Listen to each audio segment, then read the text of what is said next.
Hey,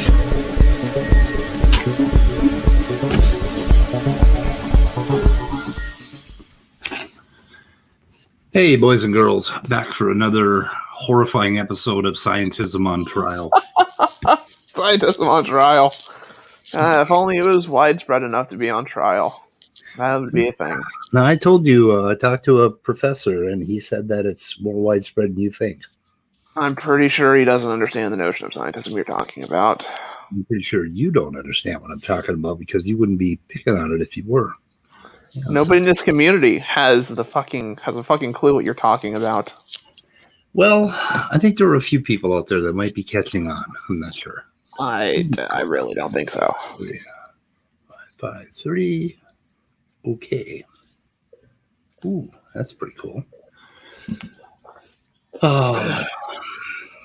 Installing devices and trying to get them all to work at the same time, which would be awesome.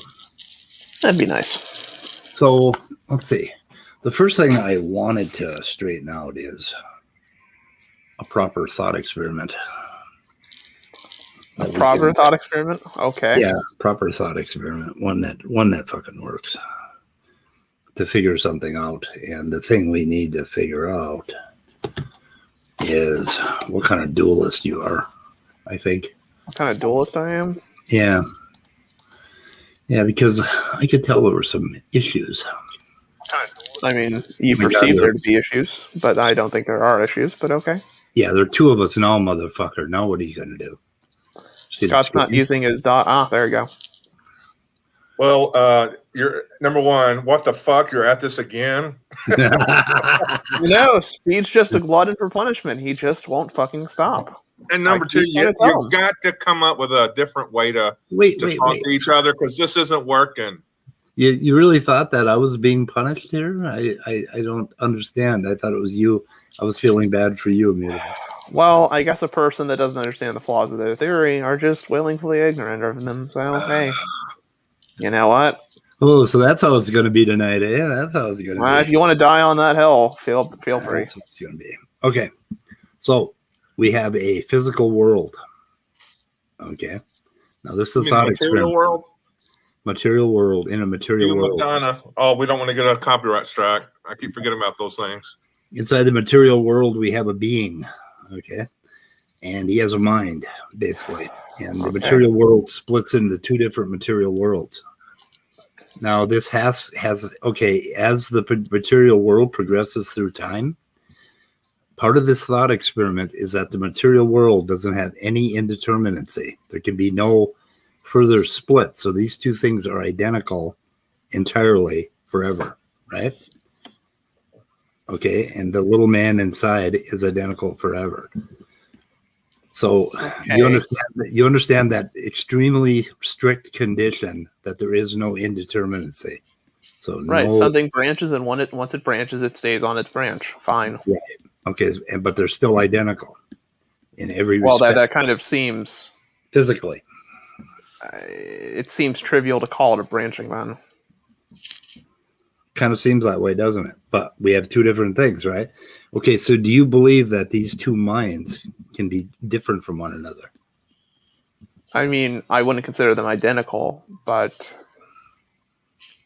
they are identical because the physical world, well, the brain's identical and the mind's identical and all the inputs and all of the happenings are identical. So are the minds identical? It depends what you take to be what you it depends on what you're viewing as identity, right? I mean, if I recreate something atom by atom, like if I have a ship that goes out to sea, we're talking particle by particle and quantum state by quantum state. Everything's identical.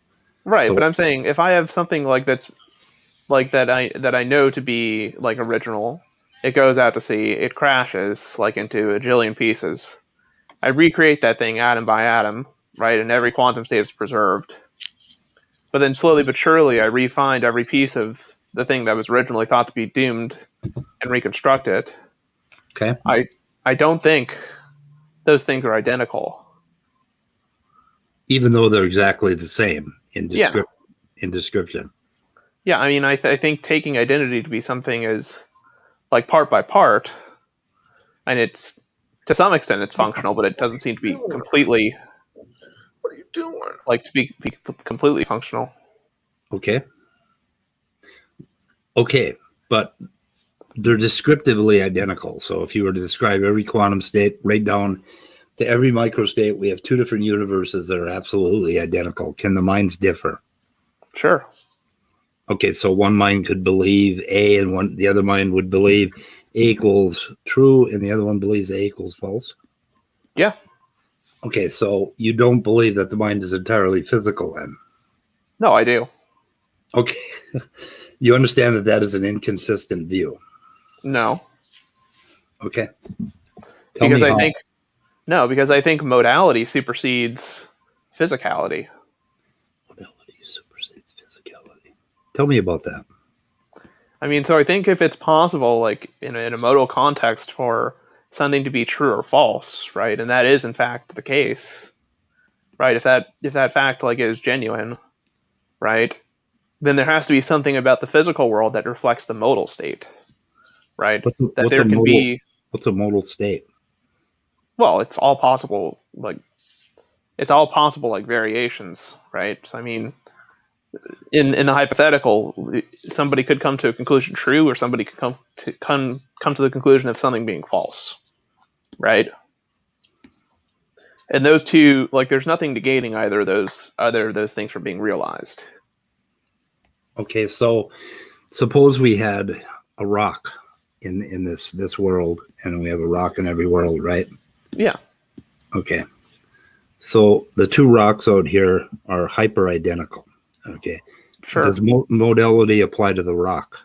No, because that's an identity relation, right? A rock has certain things that are characteristic of it. So there's no notion of belief that needs to be invoked, right? But what we're talking about is, like, with the example I brought up, do you think the ball is comfy, or do you think the couch is comfy, or something like that, right? Like expressing a proposition, like an attitude towards something, can have true or false applied to it. You believe the mind is entirely physical, yet you believe that with the supervenience is if A supervenes on B, there can be no A state change without a B state change. So you don't believe that the mind supervenes on the physical.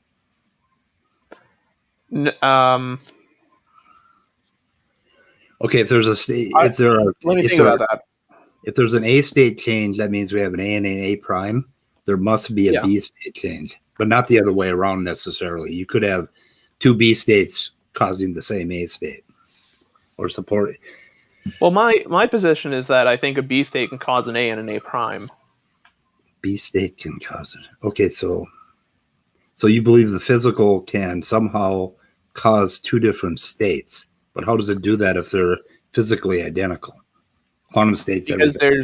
Because I don't adhere to determinacy. Okay, but we've already decided that this is a non-indeterminate universe, right? Okay, in that case, I reject the proposition. What? Okay, in that case, I reject the proposition. Reject what? I reject determinacy. It's not a proposition. It's an experiment. It's a thought experiment. Not a in a deterministic universe, yeah, you'd be right. Okay, yeah, this is a deterministic universe. Okay, we determined that. It's a thought experiment with a deterministic universe. So in that case, is it possible for these two minds to have a different result for A equals T or A equals F? In a completely determinate universe? No.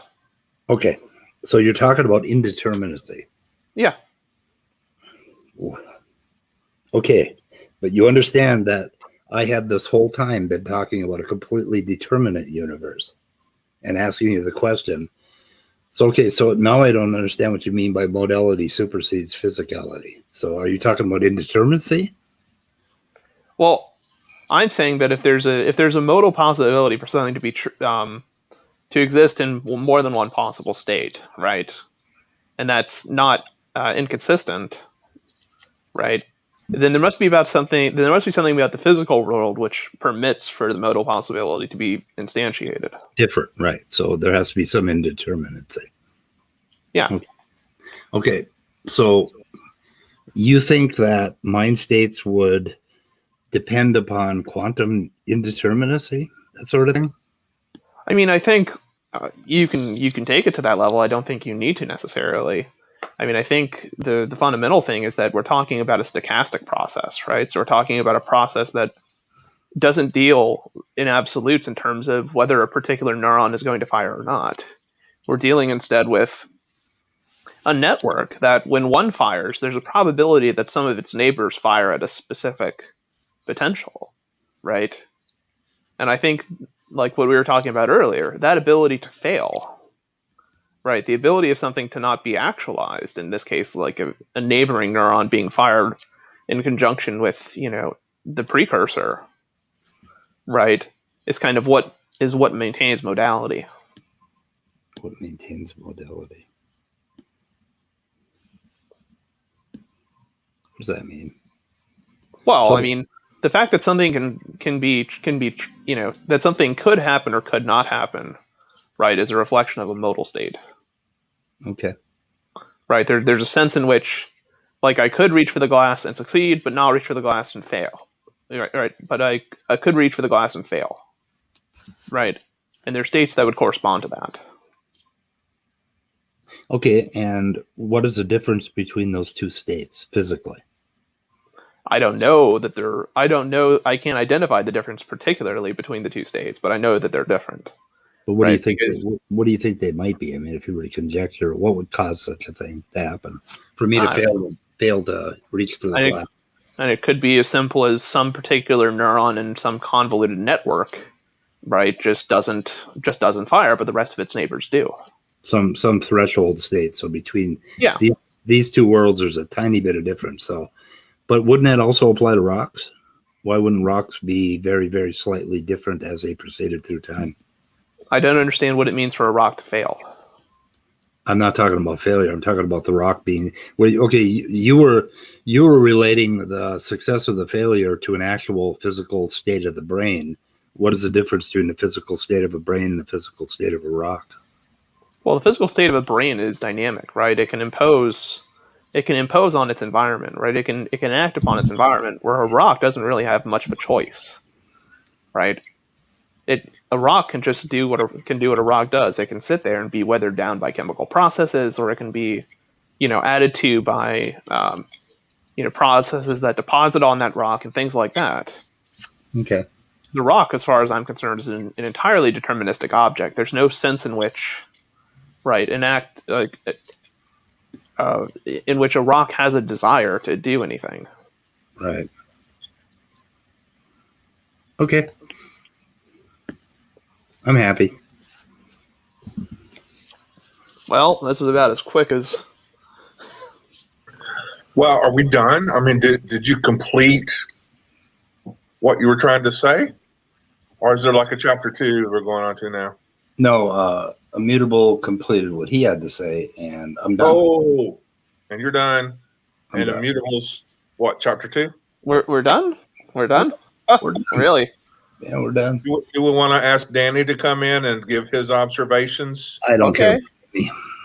So I'd like to see what Danny has to say, because apparently Danny's getting riled up. Well, he's not really getting riled up. He's actually telling you his point of view, and he's not calling it gibberish, which of course was not helpful before. So I see some improvement there, but it's up to y'all.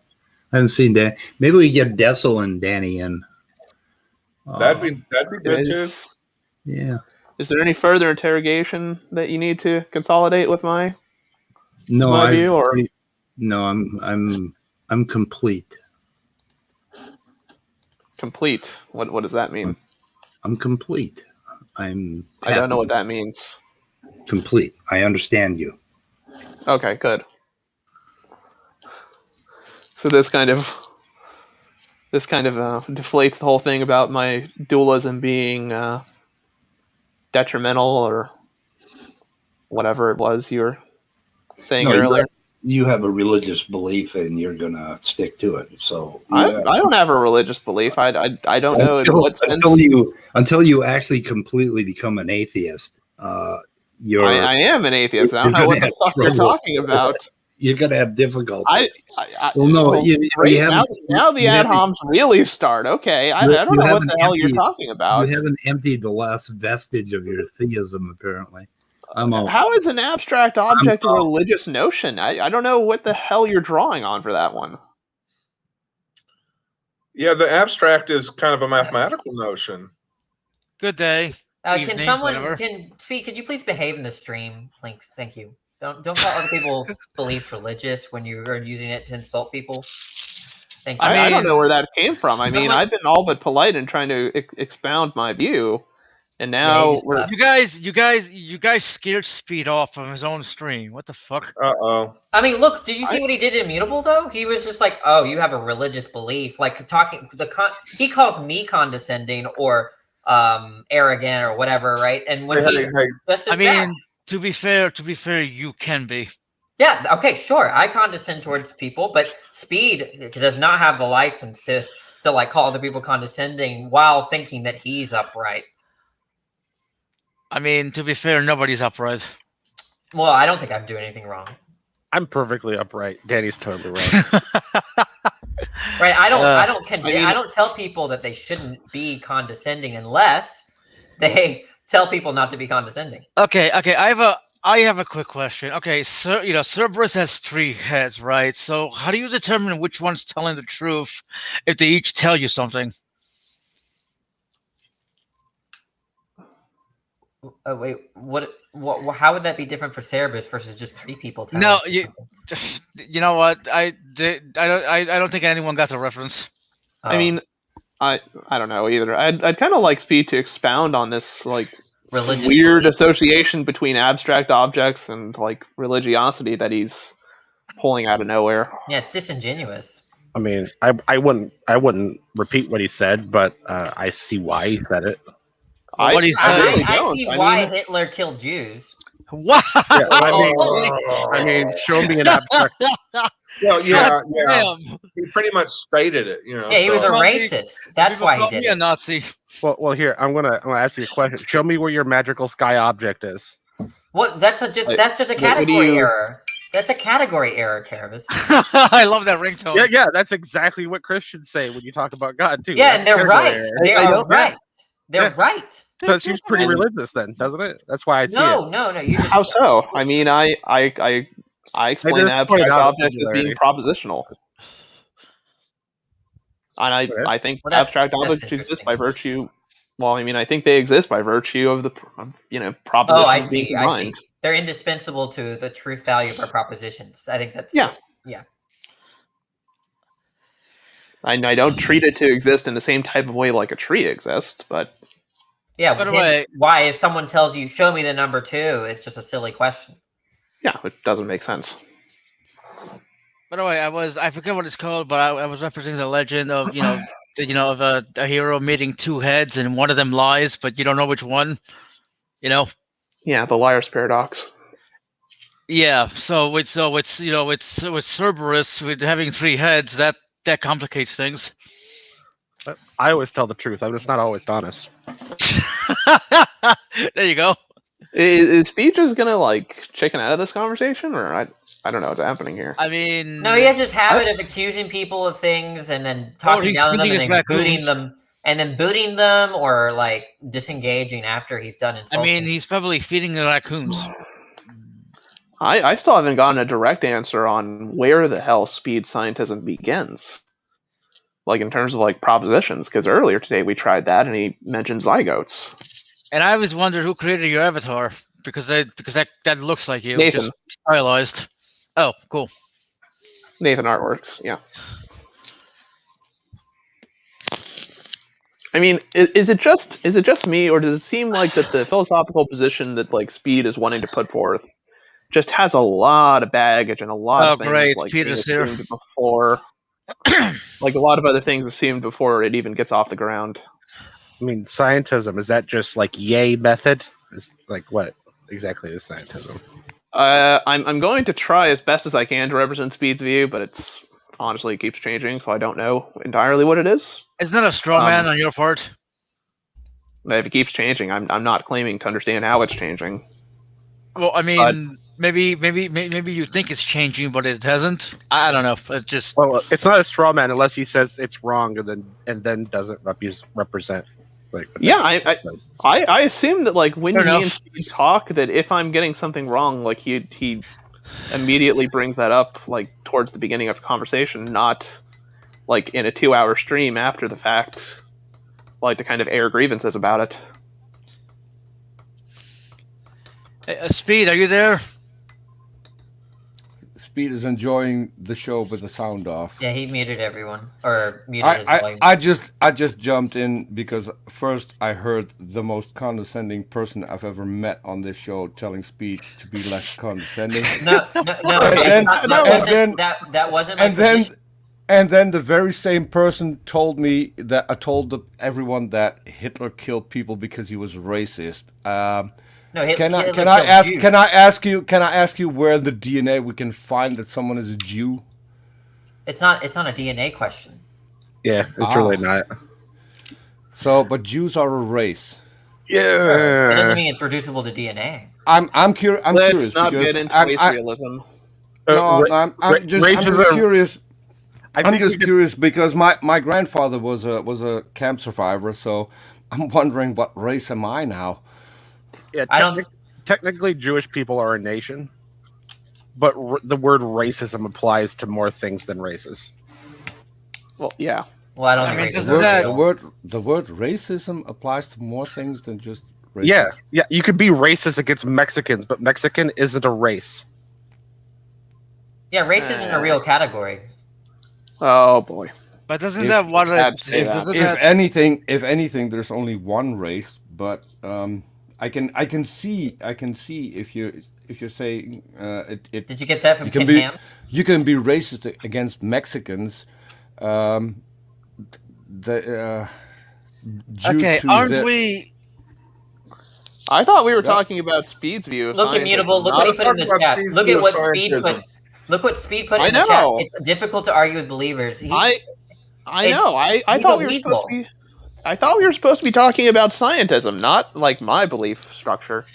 I'm confused. Like when this changed into being like let's interrogate Immutable about his, Right. like his weird ideas. So, I just wonder. Let's say I wanted to sit down and figure out my quote unquote personal philosophy on something, because like I've been having a whole bunch of ideas, probably a bit disorganized and lacking sophistication. But I think it's something like scientism or whatever. How would I go about developing it and thinking it through and talking with people without being accused of gibberish? Here's what you do. It's actually really simple. Speed overcomplicates it. It's just, what do you mean by the terms? That's Okay. that's your philosophy. What do you mean when you say science? What do you mean when you say math? Are they mutually exclusive categories? Right? Okay. What do you mean by philosophy? When you tell someone that's a philosophical belief or position, what do you mean by that? Ask yourself, right? And then that answer will help you conceptualize how to conceptualize the world. Cool. which is You why work for I this asked student? what you meant by racism. But okay. Yeah, I mean racism. I mean Look, it's some kind of it prejudice just- against. Yeah, I was gonna say using the word racism just really waters it down. It's it's preferable to use hold on, what's the to use being prejudiced against someone. Like the word racism just waters it down. To be being used. Oh, you can be racist against Mexican. No, you can be prejudiced against them. Yeah, and there's a word for being prejudiced against Jews. It's called anti-Semitism, Yeah, which but which is a good word to use for that. but there are also even other though- Semites. Even though that wasn't Hitler's only thing in the Holocaust, but Well, yeah, the Jews weren't his only target, so to speak. Nope. But No, It's like there was also Gypsies, gays. the Roma, the Gypsies, atheists, which was Yeah. why my grandfather So ended up in a camp. yeah, so I guess so it's interesting to me how whenever we talk about the Holocaust, we only talk about the Jews, not the other ones. At least from what I've Well, seen. They were by far the most targeted branch. I mean, true, but Yeah. that doesn't really disqualify the wrong term to use. But the other people that got killed, Yeah, and the Jews probably were targeted most because of a certain book from Martin Luther that was part of doctrine in most Christian churches at the time. Oh I yeah, mean, wasn't I there think- wasn't there another book written in 1819? I forget the actual date now, but it actually turned out to be a forgery, which people believed, but I don't know. I only know about Martin Luther's book, The Jews and Their Lies, in which he calls for the extermination of all Jews. I mean, that's a bit Hitler had- extreme. I don't think Hitler was ever like genuinely religious, although I think he had plenty of motivation to be like anti. I mean, the point. I spoke to his pastor in the 70s, who told me something completely different. But Really? he may be lying. It's possible. I mean, How old it's- was Hitler? How old was Hitler's pastor? Like, holy shit! I think in somewhere in his 80s Damn. when I met him. Outside, a lot of people aren't aware. It's outside of the mutualists, European socialists, like the thinkers, right? The people that were publishing books on socialism were raging anti-Semites. Huh. Which- That's interesting. So wait, does that include Marx? Have you ever seen Marx and the Jewish Question? Have you ever read that book? No, I haven't yet because I didn't know it existed. One of my favorite things is to quote Marx and have people call me a Nazi. I mean, Yeah. you know what? As far as I know, you've never been called a Nazi. Yeah, well, no, I don't do it with this account, right? Fair enough. Yeah, no. I don't talk to those people with this account. Those people are weird. I'll get the cooties. Oh shit! Jesus Christ! I don't know. I kind of feel something off about this environment with Speed not being here. Just Well, immutable. Immutable. If you and Danny behaved, Speed wouldn't, wouldn't be hiding. If he behaved, Speed had on me. What the? Speed literally insulted Immutable and then muted himself and then continued to insult Immutable in the chat. Yeah. Guys, come on! I'm fucking with you. Relax. It's guerrilla warfare. Apparently, And then he plugs his he's not even ears because he justifying can't handle the responses. I mean, you know what, Danny? I I don't know. remember this. I want this to start calling people stupid and then muting and walking away. I Let's mean, talk to I Speed find about how to I do find that. it hilarious. Danny's criticizing someone about harassment in the chat. harassment. Danny hasn't harassed people. Yeah, but Come on, I do it like- justifiably. now that looks cool. So you know what? I want this. I want this microscope. Oh, look, Speed's back. Well, no, he's not back. He was just never gone. He's just muting. Are we talking about scientism now, or how abstract objects are We religious? haven't been really listening to you. So anyway, I'm going to go keep on reading my epistemology book. So I'm going to say goodnight What to did you. you? What are you reading? It's right now. It's just an introduction. It's a short introduction to epistemology as part of some Oxford series. Yeah, but who wrote it? Who wrote it? Nagel, Thomas Nagel? Jennifer. Oh no, I don't know that. Never. Yeah. It's like I didn't know Thomas Nagel wrote on epistemology. All right, Scott. Have a nice night. I hope you enjoy the book. I really gotta buy that book out. There's so much to read. Holy shit! They've got a whole lot of interesting subjects in that series. Like there's one on reality, and then Yes, I bought reality. one on hermeneutics because all I've ever read from is like biblical hermeneutics books, and I'm sure I'm sure there's more to it than just that. So Yep. anyway, talk to y'all Anyways. later. Bye. Bye. Bye. Take care. Speed, talk to us. Look, I'll leave if it means that Speed will talk. Oh, Speed's- hey. I don't know Speed's why checking Speed his is. email. If Yeah, Speed, look, there's no point in being here if I can't abuse Speed. Well, I mean, at the very least, like object to kind of like the Well, you know. there's another thing we can abuse you. Well, I don't Yeah, think that's right. possible. Why isn't it possible? Because if I Like- want it, it's not abuse. Jesus, you are such a weirdo at times. Wait. So you want to be abused? Is that what you're saying? Well, that's just the thing. To want that kind of treatment just renders the treatment as non-abuse. That's still abuse. no. like- No. Well, then I don't know what No. you mean by abuse. Of course you don't. The point is that I'm only treating Speed this way because I know he doesn't like it. And that adds to Christ. the conversation. How, Danny? Yeah. Well, it adds that the fact is that abuse is that which is not liked or unwanted or you should not do it. That's not an answer to my question. Well, wasn't your question about what was your question then? Why do you do what you do, Danny? See, that's most of the time that's your problem. You don't listen to questions. You just hear things. No, I and then just forgot. Answer to what you think you Okay, heard just repeat the instead question. of I'm not listening. interested in this. Tell me what was the question. Wait a second. You were You might not be interested in this, but it's helpful and it adds to the conversation. Okay, whatever. Tell me what your question was. I said, how does it add to the conversation? Oh, I thought you meant how it adds to the question. That's where I was like, okay. Aren't we talking about why I'm here? I'm here to abuse Speed, and I can't do that, so I might as well just leave. That's another non-answer to the question that I just asked. I don't know. Can someone I explain? mean- I think he answered it already. He said he's here to abuse Speed. So. yeah, I'm here to abuse. Yeah, Speed. and I asked him how that adds to the conversation. Yeah, I And think you that's might a have to question clarify. that I've now asked 3 times, and he still.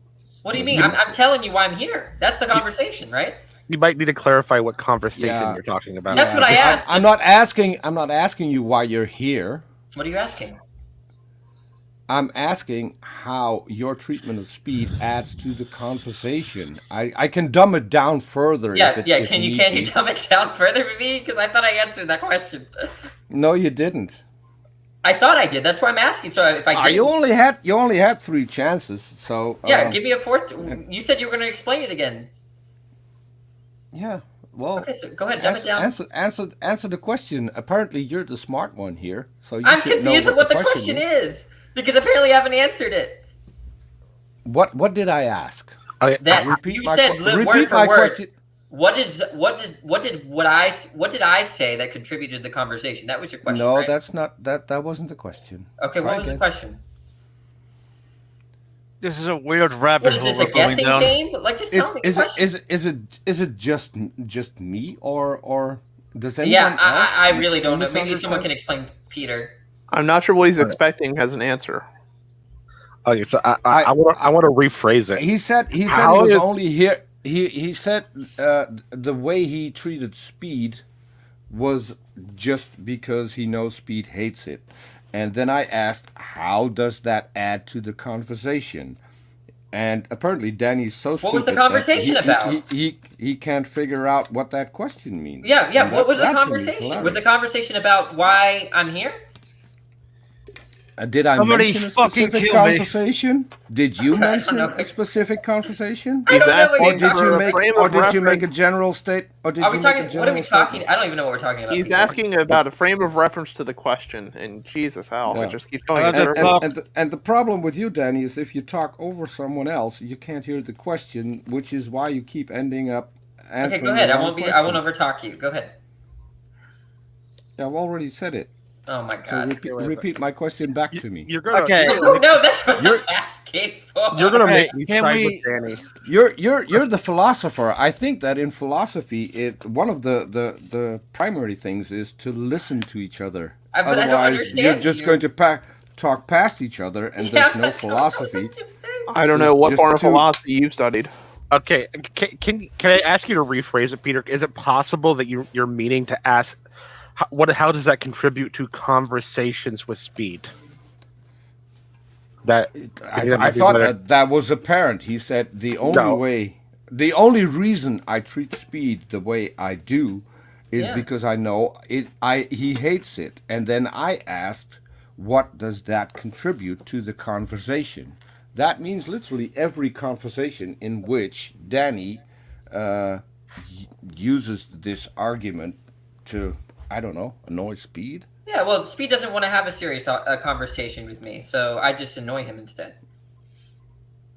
And again, I'm asking you, what does it add to the conversation if you do that? Okay, I thought I just explained that. He doesn't want to have a real conversation with me. He always boots me or mutes me. That is Speed's reasoning. My question was about your reasoning, and Daddy, I still don't have an answer. It's a simple question to answer. Just say nothing and move on. Jesus Christ.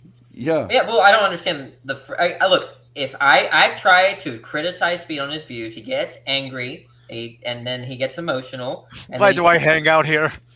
Why do I hang out on this channel? Oh, Danny got removed. Finally. Speed's finally being proactive now. Hi, boys and girls. Yo, you better be careful when he removes you as well. Are we going to go back to your ad hom statements earlier? They aren't ad hom statements. It's just an observation. So I'm sorry. I'm very confused about how you deduce that those statements are in any form religious or dogmatic or you're a proper syllogistic form you want to take with it. You're a proper dualist, and I consider that theism. And I don't want to have a conversation with anybody that holds such a view. Can you explain how dualism and theism are related to each other? Because I don't see necessarily how that. Wait, immutable connects. Did you actually say mind is separate from the body and distinct? Yeah. No, but he said that basically, two rocks. Okay, we have an indeterminate universe, meaning that things can diverge once our mirror diverges, right? But he said that rocks would be different than minds. Okay, because minds have beliefs and can fail or not fail. That basically they're not like rocks, which can't fail or not fail. And to me, that is a dualist position. It's a spirit-mind position. And you're not a theist, but you have a spirit-mind position. So you believe? Not really. I haven't expressed that once. Well, okay. So I mean, what you're doing is you're pigeonholing me into a position where my view does not hold. No, okay. So I've told you in every talk we've had. Hang on a second. Refer back to that drawing, okay? Yeah.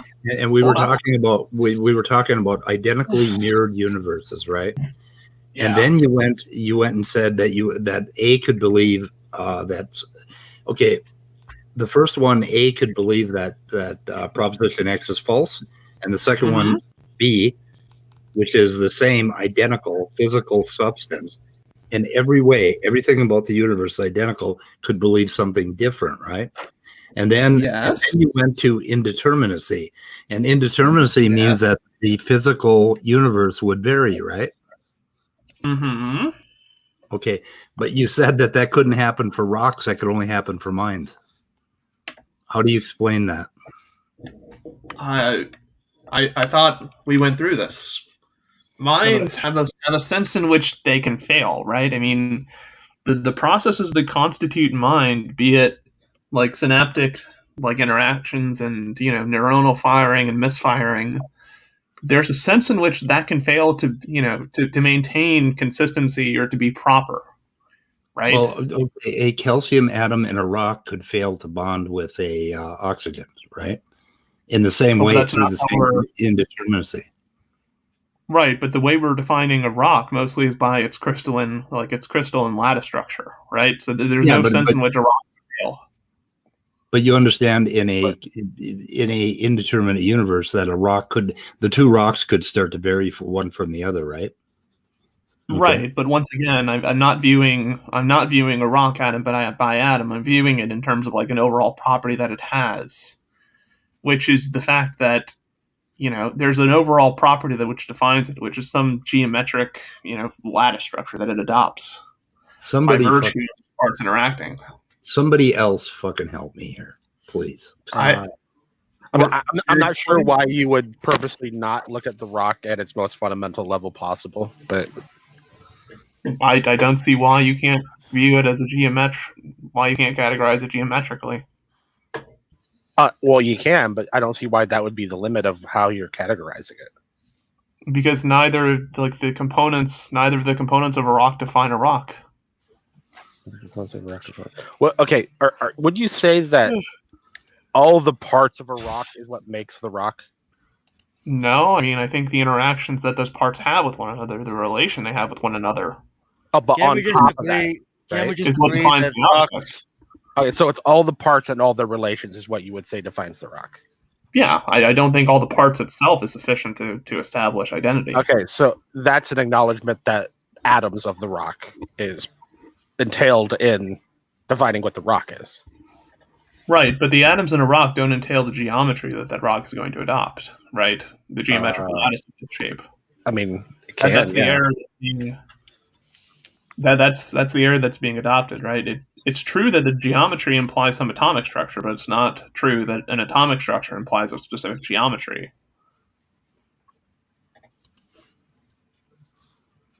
There's no reason for me to say, from anywhere else, right, from prima facie, that if I give you a set of atoms, that those atoms will adopt some particular crystalline lattice structure over another.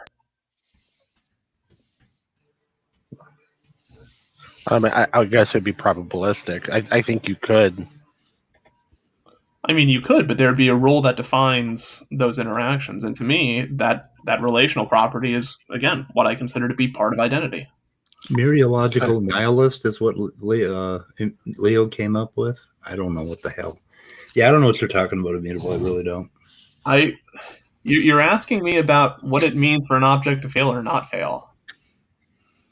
And I never asked you that. I never asked you that question. Well, that's probably the question you should ask. That's the question you want to answer, but it's not the question I ever asked. Because because talking about something that can fail or not fail, you're talking about an entirely different, more complicated interaction of substances, right? I don't know how that's. You're asking me, can a mind?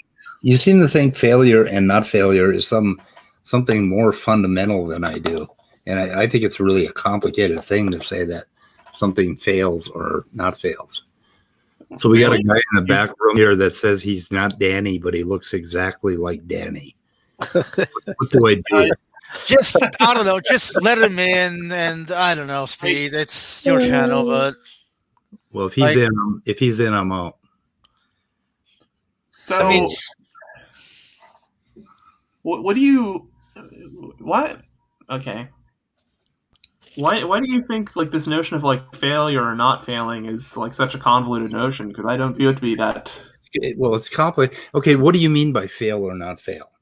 not Danny said he won't talk, which Okay. which is like, why the fuck would you want him to stream in the first place? I don't know if he can actually not talk. I mean, yeah. Let's try him, see if he can not talk. Well, this is not Danny anyway, so. Okay, so immutable. Tell me what it means to fail or not fail. Give me a concrete example of something. Right? So, I mean, I think what it means for something to fail or not fail, in this case, I mean, if I fail at reaching, for a glass of water, which is next to me, right? To me, what that means is that, there's some process in which, that wasn't realized, essentially, right? And you don't think that's entirely physical? I think that's a logical proposition, right? I think it can be expressed like it applied to physical objects, but I don't think fundamentally that's physical. I mean, I don't know what that means. I really don't. I really truly don't understand. It belongs, It's a conceptual category. It's not something like which is physical in the same sense like of a rock or something like that. Let's try to back it down a little bit to a mouse. what would a mouse do? A mouse would try to grab a seed, and he misses it and fails. Okay, how would that? So would that be an entirely physical process? Would you see that was just nothing more than neurons firing, and some neuron just went afoul, and the mouse missed the seed, and he didn't get it? So would you say that the mouse failed? If the intention was of the mouse was to get the seed and it did not get the seed, yes, it failed. Okay, so what would an intention look like physically? What does an intention look like physically? In a brain, right? In a brain. So you said the mind is all physical. So what would an intention look like physically? What does an intention look like physically? What do you think it would be in the mouse brain if it saw the seed and it intended to get the seed and it lunged forward with its body? And you might anticipate being, some kind of, circuitry being activated in the premotor cortex or something like that. Yeah, so he made it. Basically, he had a pattern in his premotor cortex that would consist of planning, which sort of primes muscles, right? And then there's a mechanism at the base of his brain that it's called an action selection mechanism. It's in the basal ganglia, actually. And then it fires. And then he moves forward and executes that action, and he misses. So how does that hash out with this dualism or something? How is that dual, or is that entirely physical in the mouse? Yeah. He's not a dualist, though. That's why I asked him that question to start with. He said he said he was a couple times to me privately. I mean, I think there's a difference between like material objects and abstract ones. That's what I take my dualism to be. That's your dualism. There's two distinct types of objects: those which are, natural and or material, and those which are abstract. But you believe there's something different about this intending to do something and not being able to do it. You think there's something spooky going on that would be different than a rock changing over time. There's something different that you think is going on, and I'm not sure. I'm trying to grasp. I'm kind of. I mean, I don't think with the rock, right? There's any way in which you can say that it can fail to maintain identity. Fail to maintain identity. Right? There's no sense in which a rock can, Okay, in what sense can a brain fail to maintain identity? Well, with what we're talking about, like the mouse, like trying to find a seed or something like that, right? There's like with the premotor cortex firing, what that's representing is the intention of the mouse, like to try and find a seed and eat it, right? Okay, that's kind of what that process is conveying. And there's a chance that process will fail or not fail, right? Being that whatever process is needed for the mouse to take those actions and get that seed, could be properly executed or not, right? And if it does, it succeeds, and if it doesn't, it fails. And part of that, I mean, it's fundamentally in terms of like physical laws, the processes which define these, very complicated, like dynamical networks are stochastic. They depend on probabilities. They're not deterministic. So there's the potential for them to fail. So do rocks. Basically, rocks decompose over time. They change, right? There's radioactive decay. There's right. But what defines a rock? I mean, is its parts and also its geometric structure. It's a lattice. Okay, and what defines a brain? Well, what defines a brain? I mean, is a particular set of simpler objects in the brain. What I'm getting at is you're asking what the mind is, right? I think your question is more so what is the mind, and the mind, I mean, is it's a set of processes that occur within the brain. Okay. So I don't understand how the rock is different than the brain. With a rock, on my physicalism, in principle, there is no difference between a rock and a brain. With a rock, physical law. I mean, with a rock, the structures, like its atomistic elements which define it are constant, right? There's no disagreement about the types of objects that constitute it and their relation to one another, because those relations are what defines the object. Okay, but it's the same with a neural network in your brain. It's the same thing. There's a definite relationship of physical atoms, molecules. Right, but what defines the success or failure of a particular, like subroutine in the mind is whether or not that particular, subroutine, if you want to call it that, actually occurs or if it doesn't, if it fails or if it succeeds. Okay, but how is that not physical? It is physical. Okay, so I what is it? that it's physical. I'm not seeing it. You're going to have to unpack it for me. How is it different than the rock? What is different? What's going on? What's different from the rock is like what we refer to by a rock is something that, its parts just don't change, and the overall structure that defines a rock doesn't change. Okay, but the structure that minds takes, being stochastic networks, have the ability to either succeed or not succeed. But rocks do change. They wear down. The crystals change over time. They actually morph. I mean, over time. So it does change. It just changes slower. Are you talking about the speed of change? No, I'm talking about if that change constitutes.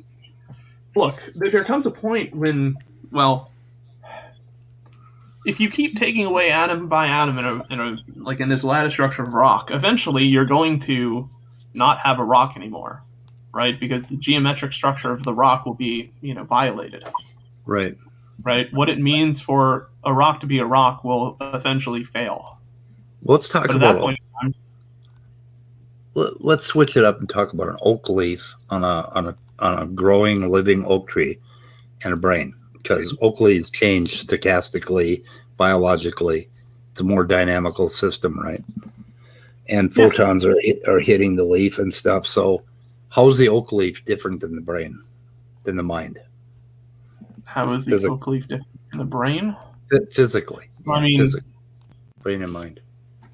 Well, I mean, probably. I mean, the most obvious way to address that question is regarding the intentions of an oak leaf. Why? Okay, so you believe there's something in a mind or brain called intentions, but and that it's not in an oak leaf, and we have all these biochemicals in an oak leaf, and we have all these biochemicals in a mind. Why? What's different about the two in principle, in broad molecular biological terms? What's different? Nothing really. They're all made of the same parts, fundamentally speaking. Okay, so why is this intention thing so stuck in your head that you would not consider it something like photosynthesis? Fails or not fails? I mean, photosynthesis, obviously a photon hits the chlorophyll, it can fail, right? Because what we're describing photosynthesis to be, or or electric current or something like that, is a process, right? And that's a descriptive fact about the world, right? Well, like when we're talking about like scientific statements in regards to like photosynthesis or the electron transport chain or something like that, that's a descriptive process within a system that's occurring, and it doesn't. It's more akin like to an ontological fact. It's not something that expresses like true or falseness.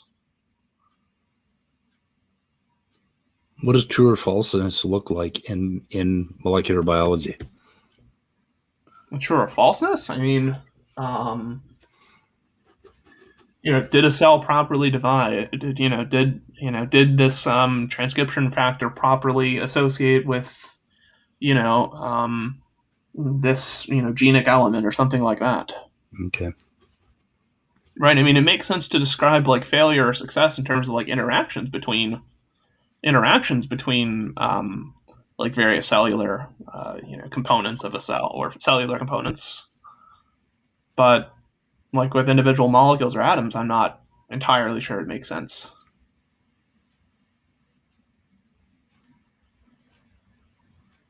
The question Speed just asked was meaningless. What question was meaningless, Leo? Oh, yeah, it is kind of meaningless, I guess. What would, yeah. But, well, no, not really. Okay, do you doubt that neuroscientists could track out what your intention is. Like you intended to grab a glass, that they could track out every neuron that was happening in your brain. And they could also figure out whether or not what happened when you failed to grab that glass. Do you have any doubt that they could hash that out entirely physically? No, I don't. Okay, so what are we disagreeing on? And what I'm disagreeing on with you is the fact that I can accept the fact that there's physical explanations, like there's narrative explanations you can give in regards to how I come to form a belief, and how I try to reach out for a glass or something like that. Right. But I don't think that those notions fundamental. I mean, my objection is I don't think that those notions are fundamental, right? I think that they can provide like a description and an account for like belief states or things like that. But I don't think that that's really what belief states or knowledge or things like that are fundamentally trying to express. Trying to express? You mean trying to express or what they are? I don't know I don't know why you keep crossing over into what they're trying to express or into this intention world or failure world or whatever, because when we talk about knowledge, right, we're not usually talking about we're not talking about the form of knowledge you're speaking of, which is the predisposition of an organism to act in a certain way. That's not the type of way we refer to that type of object. Yeah, I mean, to hash this out between us humans, obviously we're not going to be able to talk about our neurons, right?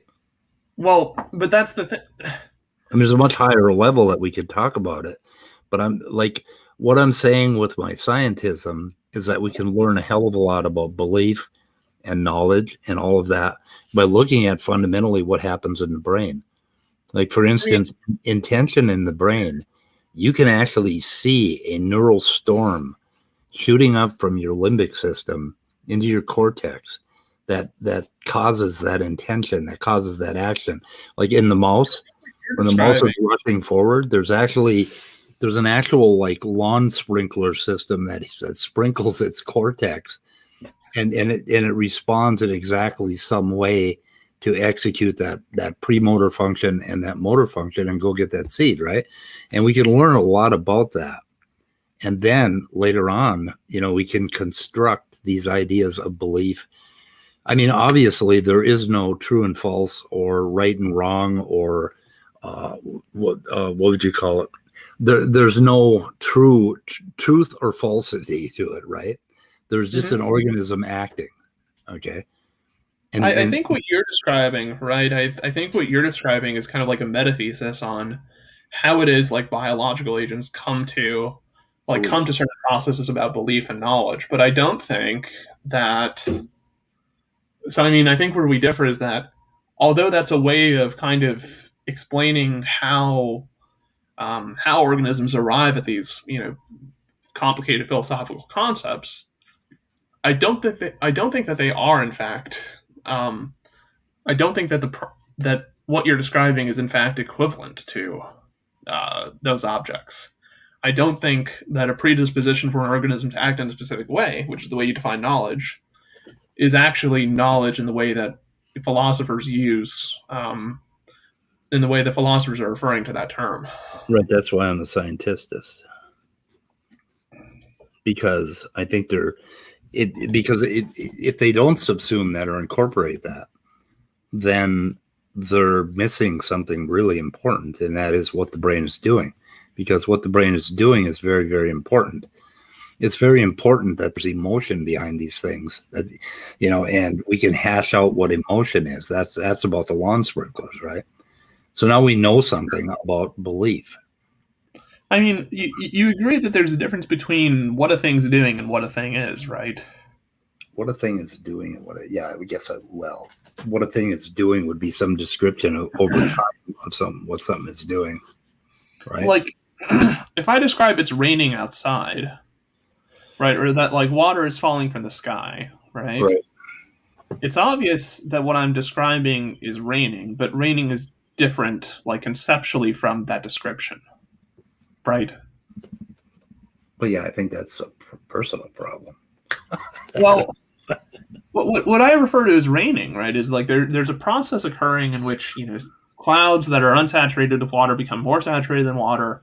The density of those clouds, and the gravity acting on them causes water to precipitate and fall, right? Yeah, but you don't think of any of that when you say it's raining outside. No, but as a conceptual process, that's what raining is, right? Okay, but do you understand that we're referring to? That what you might think of as raining in Florida might be very different than what I think of as raining in Minnesota, given that we had two different environments. We grew up differently. So when you think raining, don't you kind of imagine something happening like rain falling, maybe getting wet, you have this whole set of things, this whole set of cortical engagement that you're bringing into the process, right? And you understand that is very probably a little bit different in some fringe ways, but at the core, you and I can communicate. It is raining, and actually successfully communicate that core meaning of raining. But on the fringes, we're looking at different things. We have knowledge. I think this might be where we disagree. When I refer to something raining, right, I'm referring like to relationships of objects like with respect to one another. So I'm referring to, this idea of a cloud and this idea of water and this idea of density and this idea of gravity and so on and so on and so on, right? And I treat them as, to some extent being categorically distinct in terms of like what their conceptual content entails. But when so the issue I think that has to get hashed out is when you're referring to like raining as water falling from the sky and hitting the ground and making puddles and all that stuff, right? Any one of those terms like that we want to try and establish like a definition for in terms of like what that statement is representing linguistically. Under your view, I think it's the case that you're always going to keep referring back to some other process, right? That there is no like type of thing you can refer to like water or a cloud or thing like that doesn't have a relation independent from other objects, right? Because since you're referring to the mind, it just seems that it's going to keep cycling back forever. I'm referring to the brain, and it goes back to when I was a zygote all the way. So when I say it's raining, it invokes things that were crafted, basically, or sculpted by my life in the rain, by my experience in school, by my understanding of basically hydrogen dioxide, or no, oxygen. What is it called? Oxygen dihydrate. Yeah. All of that. All of that is there, and we are going to obviously differ, but yet we have this core, linguistic core and cultural core. And that is where it's going to be the same. But obviously I have a very different thing that goes all the way back to my inception that sculpted what I think raining is. Like red lights, like when you see a red light, or if you see the color red, like I got a red cup.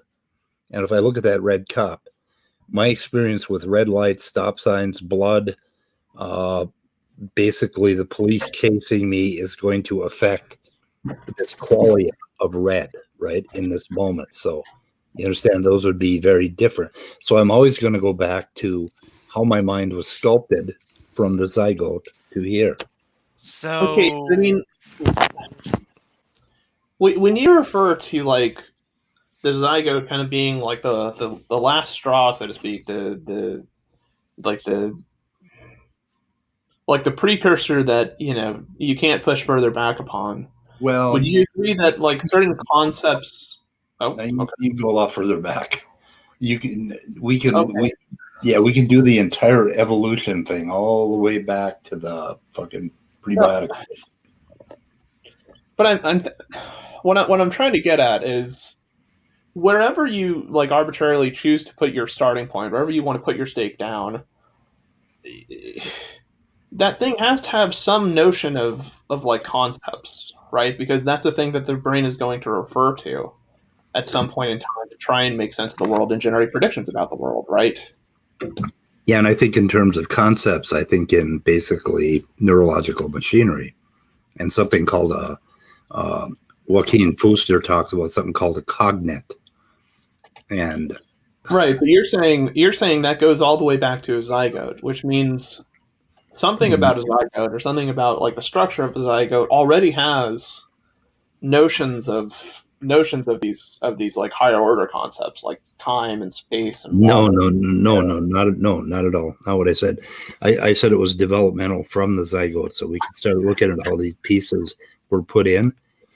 Like, I think what Kant thought, I'm not entirely sure what he was getting at with categories, but it was almost like he may have thought the same thing, that these categories developed, but I think it's developmental. So it's entirely developmental. So you start interacting with the world as a zygote, and it's you and interacting with the world over time, over the time of your life, that has sculpted this mind that you have right now when it starts raining. Right, but so in your mind, is the mind creating abstract objects, or is it? No, there's no such thing as that. Okay. Abstracts are basically, for me, are information, relations in the universe. And it has something to do with the fact that you and I can communicate that it's raining, and that works. There's a core similarity, okay, and then there is all of this variation out at the outside, but there's always some core relationship. That sort of thing. You ever heard of object-oriented philosophy? What the hell's his name? Graham.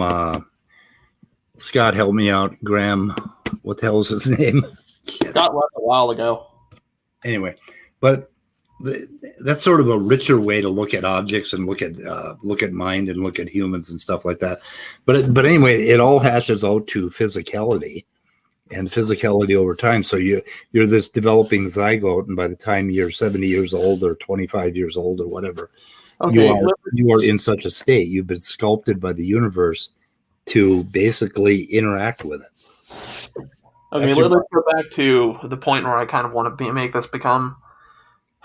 Can we agree that there was a point in time, like where, under your view, like the notions of concepts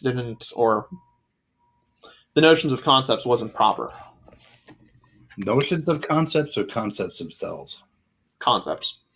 Okay, concepts themselves. Yeah. There would be a bootstrapping of the system to acquire things that we would consider concepts.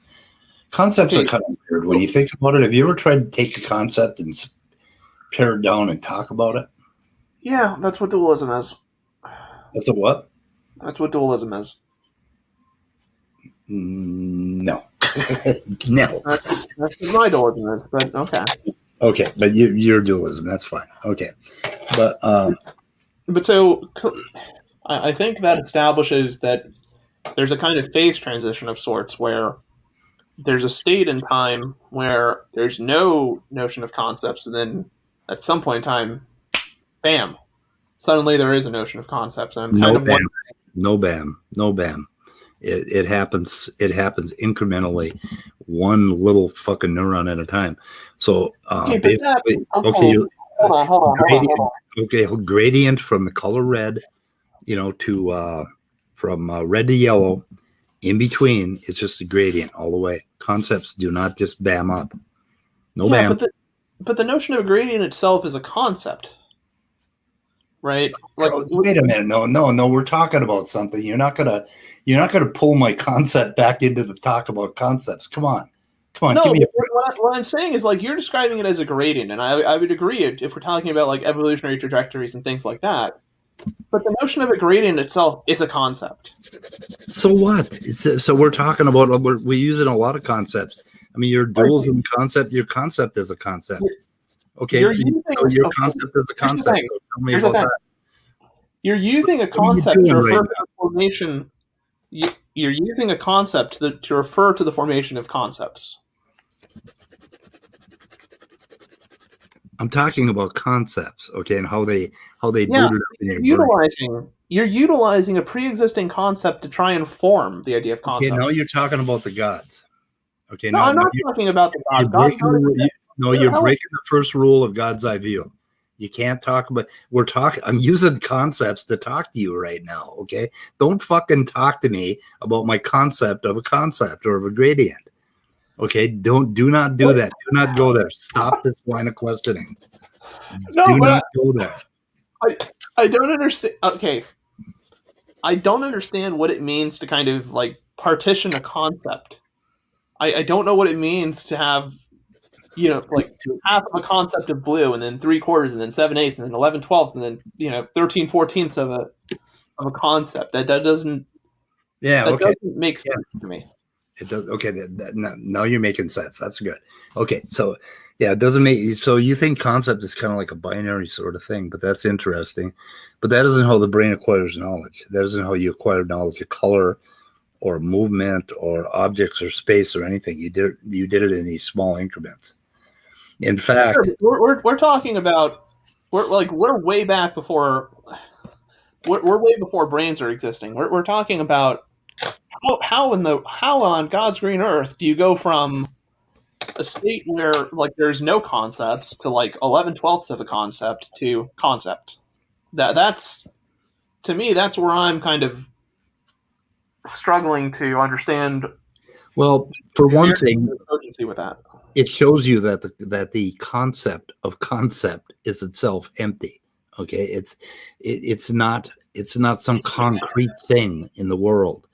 It's basically an operation of your brain. Like when you think of red, you're pulling all these different. All that's happening is what your neurons are firing. That fired a lot when you see other red things. That's all that's happening.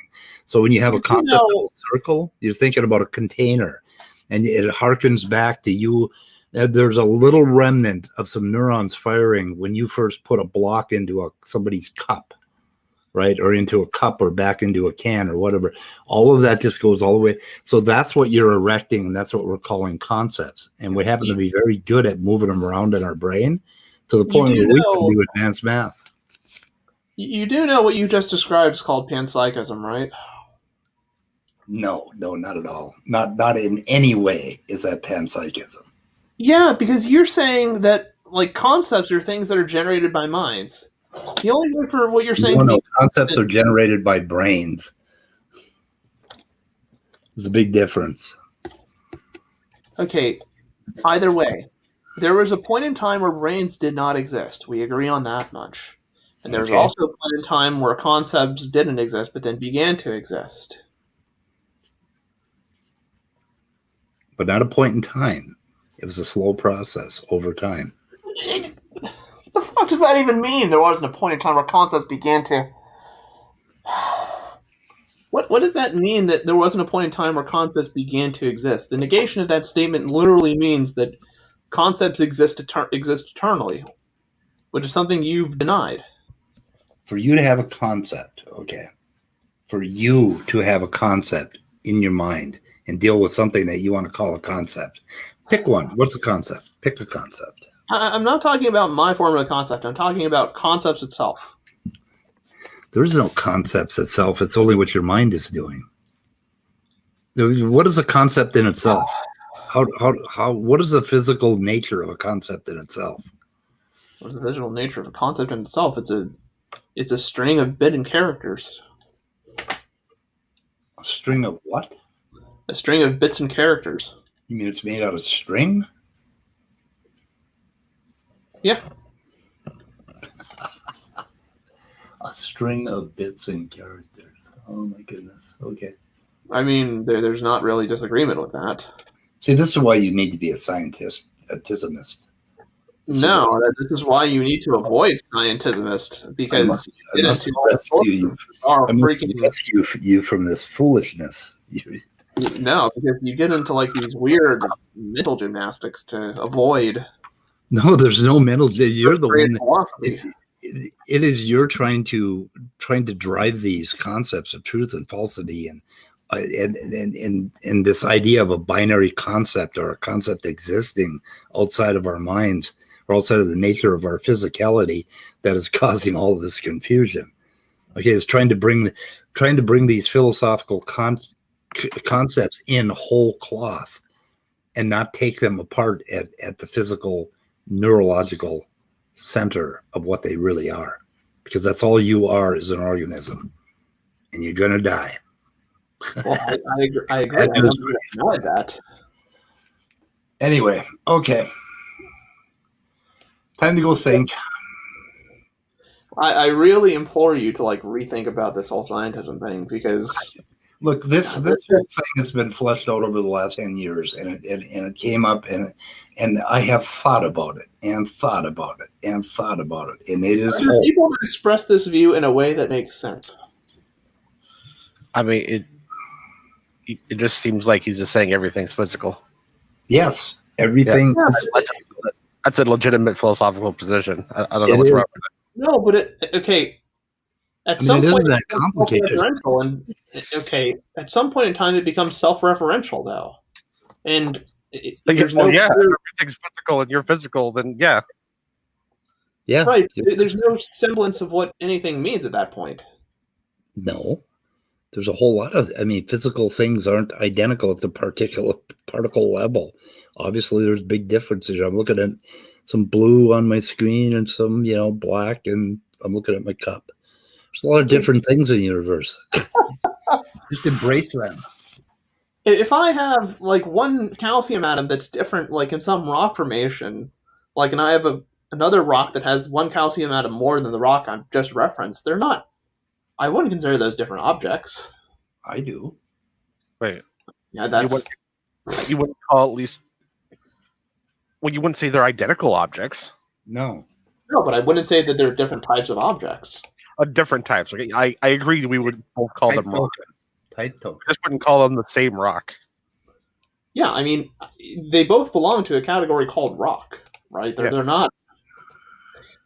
They're not like categorically distinct from one another. I mean, and they differ in a property of like numerosity. Like they differ in how many particles constitute them, but they don't differ in any significant way in terms of the overall structures that define rocks.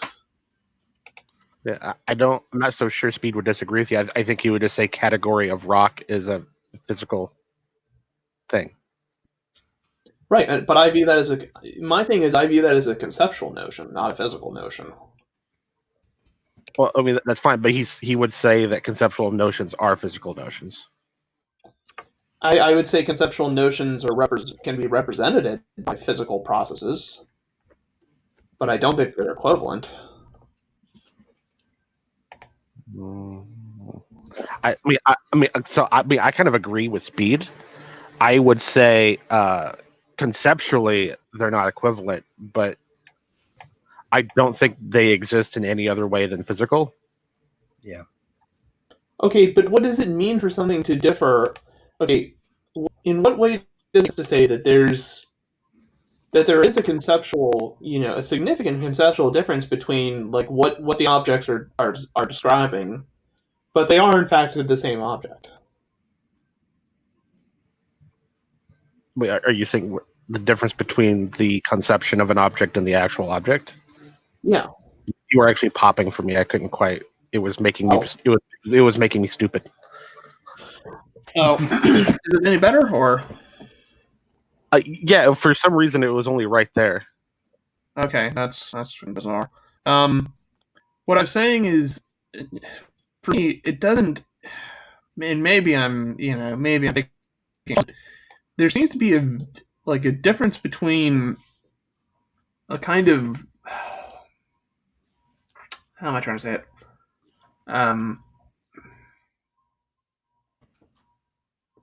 It seems like if you're going to say like that there's a physical notion and a conceptual notion, and there to be an equivalence there, that the concept and the physical notion should agree with each other, right? That they shouldn't be disagreeing with. They shouldn't be in disagreement with each other. Right, we hope, but obviously our conceptions about things aren't always perfect. The goal is for them to agree with each other in such a way that conceptions could even agree, right? Okay, but our concept like of a rock as being a specific like combinations of atoms and some geometric property like that constrains that structure, right? is what we use like when we refer to the concept of an atom, right? And so there's already kind of like a contingent need for the concept of a rock and like what a rock is physically to be in agreement with each other if we're going to in fact like take some object like randomly and then decide whether or not we're going to place it into this category which which is either rock or not rock. Yeah, but what I mean, me and Speed would say the conception is a physical thing in your brain, or what is a part of your brain, and then there's obviously the rock that is not a part of your brain. Right. I think Snake actually nailed it down pretty good. Like the concept of a rock is an approximation of a physical rock. Yeah, that's. Yeah. I think that's right, but I mean, I think that entails a type of dualism. Okay, guys, I think I want to bail, but I just want to say that this is the reason why I subscribe to this thing I call Scientism. Scientism is because we keep getting into these like loops where we're trying to talk about our brains conceiving of something, and we end up talking about conceiving and things that are already culturally in our minds, and we end up in this continual loop of redefining, and we never seem to get anywhere because we can't even fucking agree on what a rock is. I mean, I agree with what a rock is. And anyway, it's frustrating and it drives me crazy. And I think starting at my absolutely ridiculous reductive base actually allows you to build things up, but it's like a game of Monopoly. You both have to agree you're playing fucking Monopoly. So I think we're both. If you're playing 5-card stud and I'm playing Monopoly, which is what's happening here, not going to fucking work. No, I mean, I think what's happening essentially is that me and you are both agreeing on like the definition of a rock or something basic like that. But I think like what I'm saying is like there's a difference between the conception and the thing itself. Like there's a difference between like a notion of a perfect rock and an actual physical rock. I don't think we would disagree with that. The notion of a rock and a physical rock. I mean, I think it's like Snake makes a good point. But the concept is physically encoded in the physical brain, right? So I mean, that's essentially to say that the physical like concept in the brain represents the rock, but represents what's in the physical brain can represent the concept, but it isn't the concept itself. So there's something about concept that isn't physical. Yeah, I mean, I think like there's something like categorically about concepts that are different from like physical objects. That's right. So there's something other than from your point of view. There's something other than physical. From Speed's point of view, there isn't anything that isn't physical. Right. Yeah. Yeah. I mean, those are both philosophical positions. Both have lots of proponents. The twain shall never meet. Philosophy that have lots of proponents. There is no way to determine which one's correct, and it's pointless to argue over which one's right. And may I suggest that you take the southern states and I take the northern states and you secede? No, I don't think so. I mean, I think. Well, you want another fucking civil war? I don't see why there's a war. We agree on most everything, but this, apparently this is a, contentious hot topic issue. Yeah. And I mean, I just see it as kind of like where we choose to draw the line in the sand between, like, definitions and what is fundamental. Well, it's all a game, actually, that we play with our brains in order to understand the universe, and it's how we choose to understand it. Yeah, I mean, I don't disagree. Okay, I think I want to go eat, guys. So, all right. Do we want to shoot this in the head, or because you guys can't sit around and talk? I don't know what the hell you guys were talking about before, politics and racism and like Jewish people. I heard through the grapevine, but that not okay. I can't quote Marx on the Jewish problem. What's that? I can't quote Marx on the Jewish problem. I still didn't hear that. You were overtalked. Yes, sorry. Immutable will go first. Yeah, we were just about to incite the Third Reich. Yeah. Okay, fuck you guys. I want to end the stream. I don't trust y'all. I do have something to show you after this is done. Okay, yeah. Let's shoot it in the head and go backstage because I need to go eat something and watch some mindless. Oh, there's a new series on Netflix and I forgot what it's called, but it's weird. Anyway, so Simos just walked in. What the hell? You're late to the party. Party's over. Well, yes, I know. We're out of beer. And I thought if you're going off air, I'll just come in quickly and say hi. Okay. Very fascinating. I need to talk to you about this as well at some point. Yeah, I would. I'd like to have some one-on-ones with other people and just to kind of because I don't know I don't know what's going on. I like to have input. I need some help here, Sinos. I feel like I'm going fucking insane trying to trying to deal with it. Mutable. You're not my doctor anymore. Give it up. Well, look, Speed, I understand that you don't think you need help, but you do. Yeah. I guess the first step is admitting that you need help. So, and I'm not doing it. So we're gonna end the broadcast. Hey, okay. One more Speed. One more thing on the topic about needing help. I think Danny added a lot to the conversation in the last 15 minutes. Yes. Yeah. He finally understood my question. Thank you, Danny. And I'm glad he did. He was like being all polite and quiet and safe, and you're going to poke him. I'm really liking Danny a lot more. Like this new incarnation. Ending the broadcast. Goodbye, cruel world. Keep taking comment, but okay.